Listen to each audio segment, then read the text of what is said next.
Bismillahirrahmanirrahim.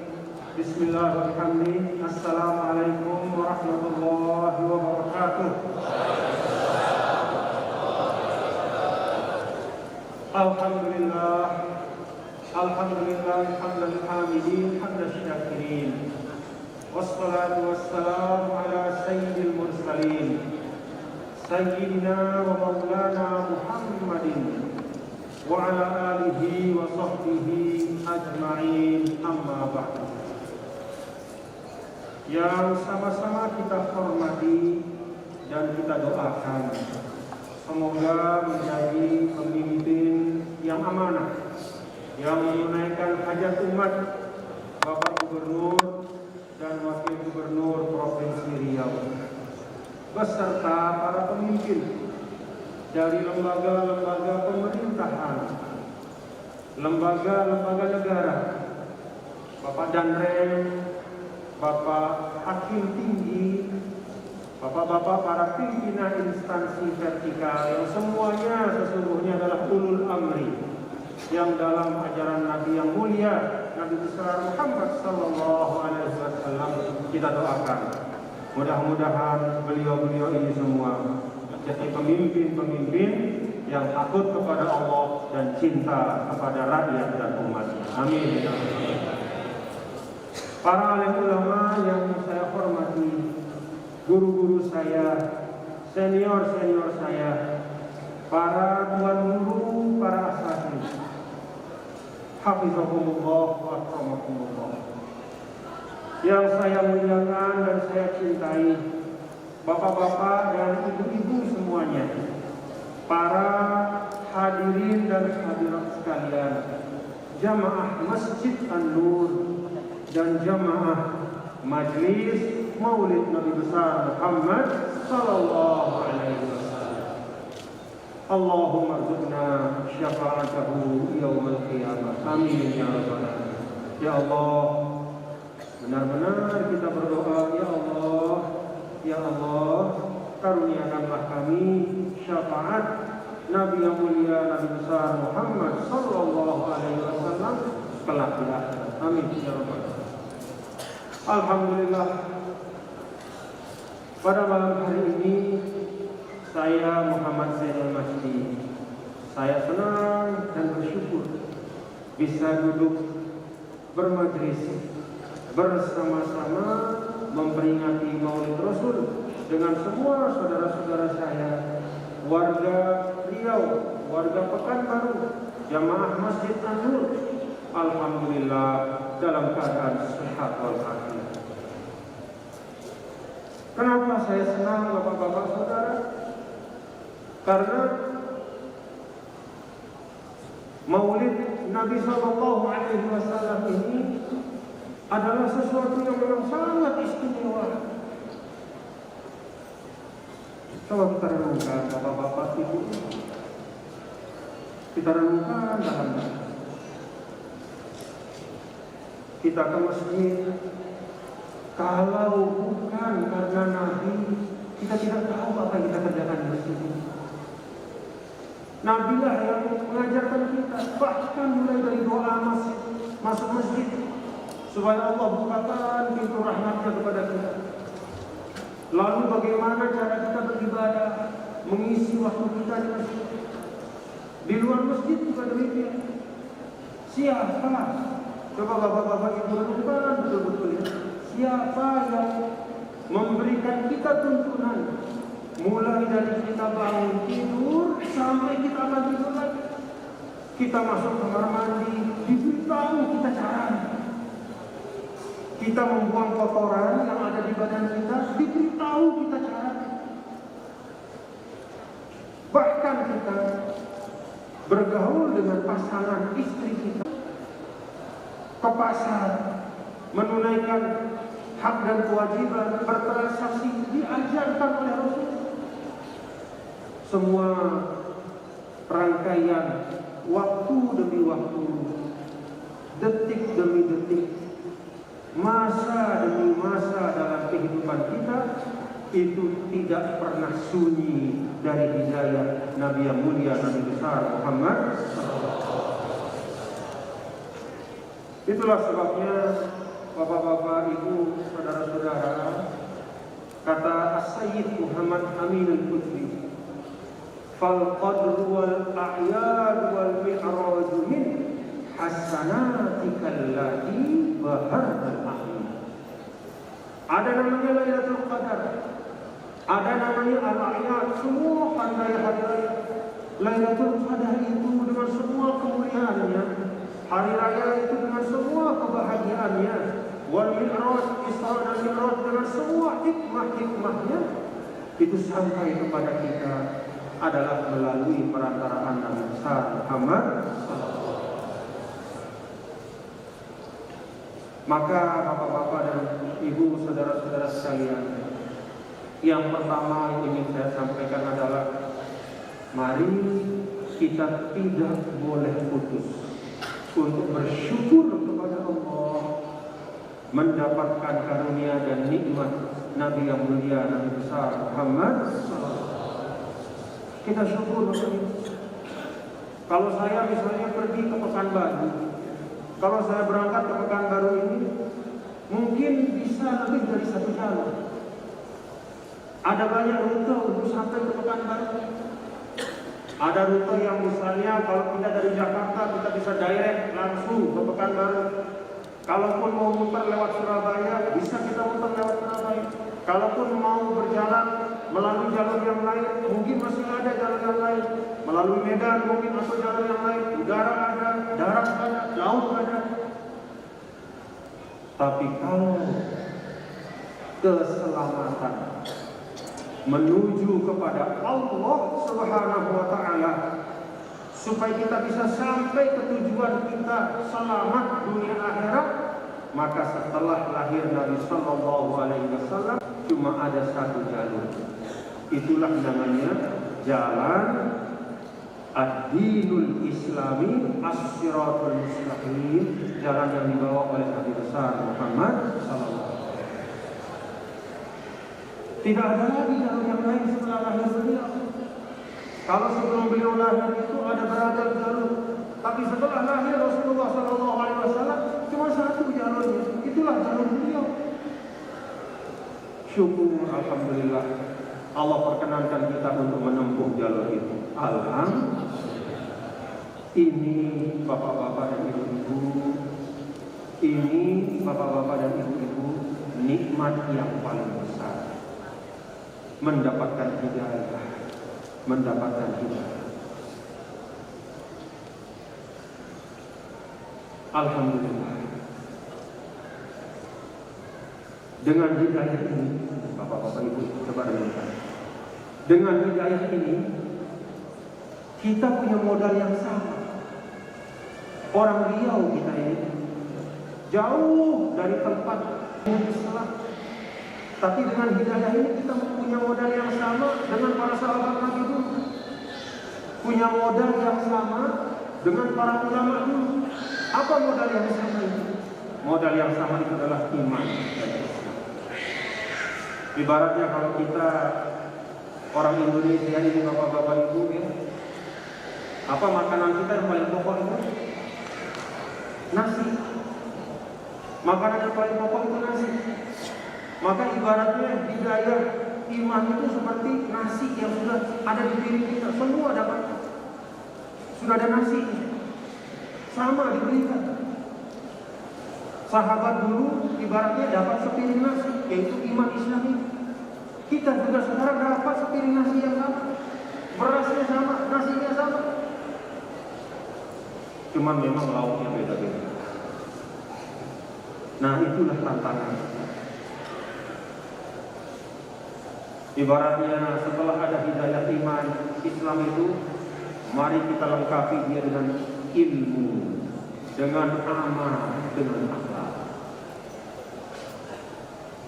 Tadi saya di takrim dengan keramah tamahan dan Bapak Gubernur, saya dipersilahkan makan malam di kediaman beliau. Di situ ada nasi. Setelah nasi yang jadi pokok itu ada pilihan. Saya pilih ikan patin, karena ikan patin beliau itu memang paling enak. Saya ambil ikan patin, saya lihat teman saya Ustaz Zul Hendri, dia tambah ambil lauk yang lain. Tapi modalnya sama, nasi dulu. Ibaratnya itulah Nabi SAW kasih kita hidayah iman. Sudah sampai hidayah iman, tinggal bagaimana sekarang kita memperindah hidangan itu dengan lauk pauk yang semakin membuat hidangan itu menjadi lezat dan bermakna. Maka hidayah iman dari Allah melalui Rasulullah SAW itu tinggal kita lengkapi saja. Nah, inilah bapak-bapak dan ibu satu rahasia yang disampaikan oleh para ulama. Satu rahasia disampaikan oleh para ulama bahwa siapapun umat Nabi SAW itu, dimanapun dia hidup, bagaimanapun keadaannya, dia punya peluang yang sama untuk mendapatkan surga Allah. Dia punya peluang yang sama untuk mendapatkan kemuliaan di sisi Allah, karena sudah dapat modal pokok yang sama. Maka dalam sebuah hadis Nabi yang mulia mengatakan, ummati kal matar la yudra awwaluhu khair am akhir. Umat saya ini seperti air hujan, tidak diketahui tetesan mana yang lebih baik dibanding yang lain.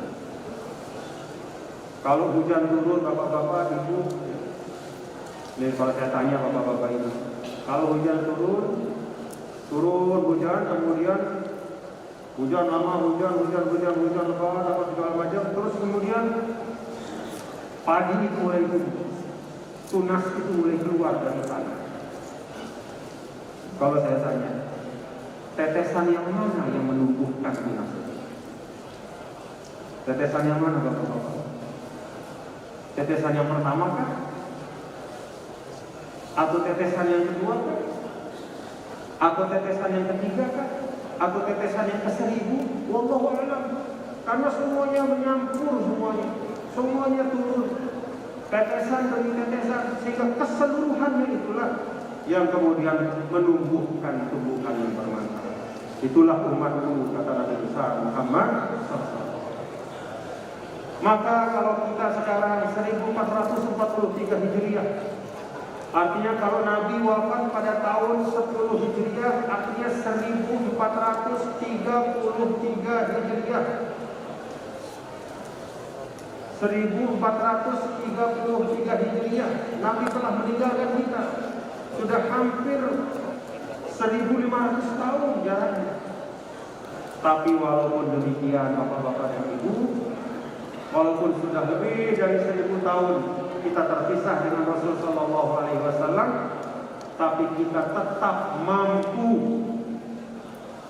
punya peluang untuk berbuat baik, berprestasi, dan memberikan kemanfaatan untuk Islam dan untuk umat manusia. Seperti masa sahabat. Kenapa? Modalnya sama. Sebagaimana yang disampaikan oleh Rasul tadi, ibarat air hujan, tidak diketahui, artinya semua berperan. Nah, karena itu bapak-bapak dan ibu, saudara-saudara sekalian, pertama saya mengajak kita untuk mari kita syukuri. Alhamdulillah. Artinya kita ini siapalah kita? Kita ini jauh dari para sahabat dulu, jauh dari para tabi'in. Kualitas kita jauh sekali dibanding dengan orang-orang hebat yang bersama Rasul. Tapi alhamdulillah kita dikasih nasi yang sama oleh Rasulullah SAW. Tinggal kita lengkapi saja dengan lauk pauk yang layak. Ibaratnya iman itu kita lengkapi dengan ilmu, dengan amal, dengan akhlak, dengan tingkah laku, dengan jalan kehidupan yang baik, sehingga dia menjadi sesuatu yang lengkap. Seperti dulu para sahabat Rasul beserta orang-orang yang berjuang untuk Islam di awal-awal. Alhamdulillah. Lalu setelah kita bersyukur Bapak Ibu, kesyukuran ini kesyukuran ini melahirkan kegembiraan. Nah, kegembiraan inilah yang terwujud malam hari ini, alhamdulillah, dari tempat-tempat yang jauh. Saya yakin Bapak Gubernur, Bapak Wakil Gubernur, dan para pimpinan kita di sini, para asatidz, kita punya 1001 kesibukan. Kita bukan orang yang tidak punya pekerjaan, punya kesibukan. Ibu-ibu juga saya yakin. Apalagi ada bawa anak juga dari anak-anak. Jam-jam segini ini kan sudah jam untuk anak-anak kita istirahat, tapi datang kemari melangkahkan kaki. Ini bagian dari menampakkan kesukacitaan karena mendapatkan karunia. Kesukacitaan kita menjadi umat Nabi Muhammad sallallahu alaihi wasallam. Kesukacitaan kita bisa masuk pada bulan Rabiul Awal, bulan kelahiran Nabi. Ada pertanyaan, Nabi dulu tidak pernah bermaulid, betul. Tapi tidak pernahnya bermaulid dalam bentuk seperti ini bukan berarti menampakkan kesyukuran itu dilarang. Coba Bapak bayangkan, kita saja kalau punya anak, lahir, kita punya anak, istri kita melahirkan, kita berusaha dengan sekemampuan kita untuk apa? Beli kambing. Kita beli kambing laki-laki 2, perempuan 1. Kita bawa ke rumah, kita sembelih. Lalu kita berikan kepada orang-orang tetangga-tetangga, kita bagi makanan. Itu untuk anak kita yang lahir. Karena senang kita. Ini yang lahir adalah Nabi yang mulia, Nabi besar Muhammad. Lebih mulia mana anak kita dengan Rasul? Lebih mulia mana anak kita dengan Rasul? Ya Allah, tidak ada perbandingan. Maka ketika agama mengajarkan kepada kita, pada saat kelahiran itu, suatu kelahiran kita terima dengan kesyukuran, lalu kita akikahkan kambing sebagai tanda kesyukuran, itu sesungguhnya suatu pendidikan kepada kita bahwa ketika Rasulullah SAW lahir, itulah kelahiran yang paling bernilai bagi seorang manusia. Dan karena itu kelahirannya pantas untuk terus-menerus kita peringati. Kita peringati dengan kesukacitaan. Makanya bapak-bapak ibu, hadirin dan hadirat sekalian, dulu ulama-ulama kita zaman dulu itu tidak banyak ngaji kitab yang tebal-tebal. Mereka tidak mengajarkan, katakanlah misalnya kitab-kitab fikih yang tebal-tebal atau kitab-kitab hadis yang tebal-tebal. Tegak dan berakhlak kepada Nabi yang mulia, Nabi besar Muhammad. Karena itu ditradisikan kita bermaulid untuk menampakkan sukacita kita. Sama bapak ibu bayangkan, ada orang namanya Abu Lahab, jahatnya kepada Rasul, walaupun dia keluarga Nabi. Sampai di dalam Al-Quran di namanya Tabbat yada Abi Lahab. Tabbat yada Abi Lahab. Tabalah Abi Lahab. Sampai ada dalam Al-Quran. Tapi coba bapak ibu perhatikan, di dalam riwayat disebutkan setiap malam Senin. Ulama mengatakan riwayat yang hasan, riwayat yang bisa dipertanggungjawabkan. Kenapa diumumkan hasan? Karena ada satu sebab. Dulu ketika Nabi SAW itu lahir, karena Abu Lahab ini adalah saudara dari Nabi, maka dia senang saudaranya itu punya anak. Lalu dia panggil seorang budaknya yang namanya Suwaibah. Dia katakan kepada budaknya, Suwaibah sini. Begitu Suwaibah datang, kata Abu Lahab, saya malam ini lagi senang karena saudara saya istrinya melahirkan, saya punya keponakan. Karena senang saya itu, Suwaibah, saya bebaskan kamu. Kamu sudah jadi bukan budak lagi, silakan pergi, kamu menjadi orang yang bebas. Itu yang dilakukan oleh Abu Lahab. Walaupun kemudian ketika dia Rasulullah SAW kemudian dewasa dan diutus sebagai Nabi, dia menjadi penentang yang luar biasa. Tapi kebaikannya dan kesukacitaannya itu tidak dilupakan oleh Allah. Itu Abu Lahab. Bagaimana kalau kita sebagai seorang muslim? Amin amin ya rabbal. Maka kita berharap mudah-mudahan dengan kesyukuran kita, kegembiraan kita, ya keikhlasan kita, mudah-mudahan kita ikhlas hadir di tempat ini menjadi sebab kita mendapatkan syafaat dari Nabi besar Muhammad sallallahu alaihi wasallam. Kan Islam itu Bapak Ibu saudara-saudara sekalian, Islam itu tidak selalu berbanding lurus dengan rajinnya kita beribadah untuk kemudian mendapatkan surga. Tidak mesti. Banyak riwayat di mana orang yang biasa-biasa saja ibadahnya, tapi hatinya ikhlas, hatinya baik. Dia hatinya baik kepada sesama muslim, dia hatinya baik dan selalu mencintai Rasulullah SAW, maka dia dimuliakan oleh Allah. Pekerjaan-pekerjaan yang dianggap remeh, tapi dengan penuh kecintaan kita lakukan. Mudah-mudahan malam ini termasuk diantaranya, itu bisa menjadi sebab selamatnya kita dunia dan akhirat. Bapak Ibu Saudara sekalian, kita bersyukur, alhamdulillah, kita gembira, alhamdulillah. Maka yang tertinggal setelah kesyukuran dan kegembiraan itu adalah kita belajar meneladani Nabi yang mulia, Nabi besar Muhammad SAW. Seperti apa akhlak Nabi? Sayyidah Aisyah ditanya, bagaimana akhlak Rasul itu? Sayyidah Aisyah jawab sederhana sekali, kana khuluquhul Qur'an. Akhlaknya Rasul itu adalah Al-Quran. Jadi apa yang ada di dalam Al-Quran itulah gambaran yang terbaik Bapak-bapak Ibu. Kalau kita mau tahu bagaimana cara kita untuk berlaku kepada ayah kita, lihat di Al-Quran. Allah Ta'ala mengatakan wabil walidaini ihsana, kita buat baik sama orang tua. Fala taqul lahum uffin, jangan kasar kepada kita.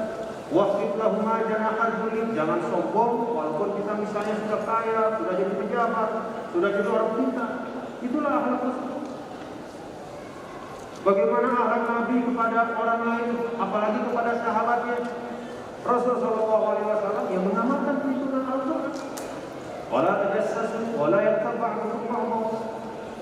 Tidak suka menggibah satu sama lain, mencari-cari kekurangan saudara. Karena khuluquhul.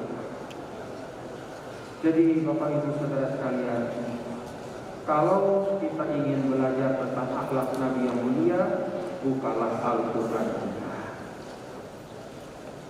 Bukalah Al-Quran.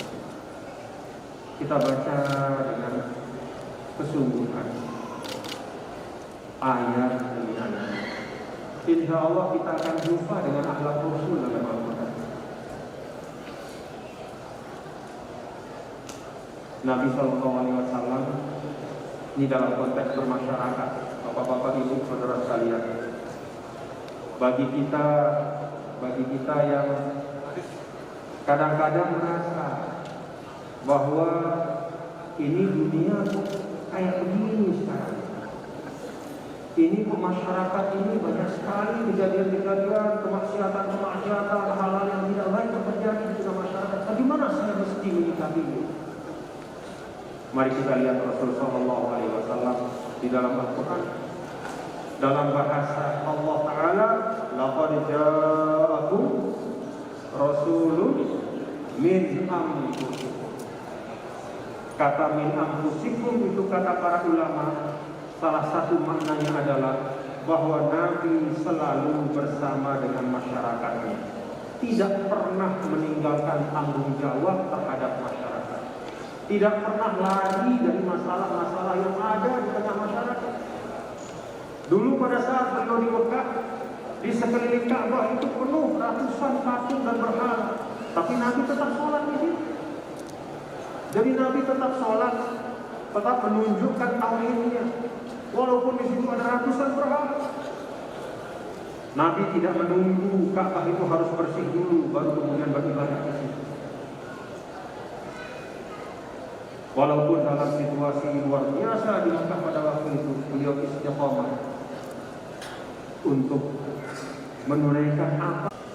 Dulu Bapak-bapak, Ibu, saudara-saudara, kita ketawa atau menganggap remeh ungkapan at-tuhuru syatrul iman yang sering diungkapkan dengan bahasa an-nazafatu minal iman. Walaupun hadis yang sahih itu at-tuhuru syatrul iman, kesucian itu sebagian dari iman. Kita anggap biasa saja. Kita pikir konteksnya hanya kalau kita sekedar berwudu saja. At-tuhuru syatrul iman itu kaitannya dengan kita berwudu, ingin sholat maka harus berwudu dengan baik.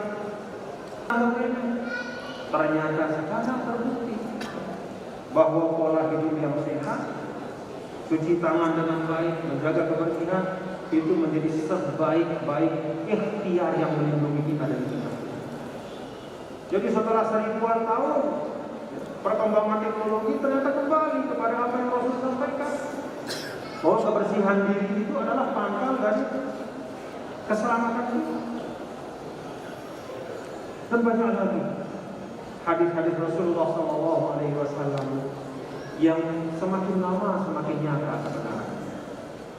Karena itu bapak-bapak ibu, hadirin dan hadirat sekalian, saya mengajak kita semua, mari kita mempelajari Al-Quran sebagai bagian dari menghidupkan gambaran Rasulullah SAW dalam kehidupan kita.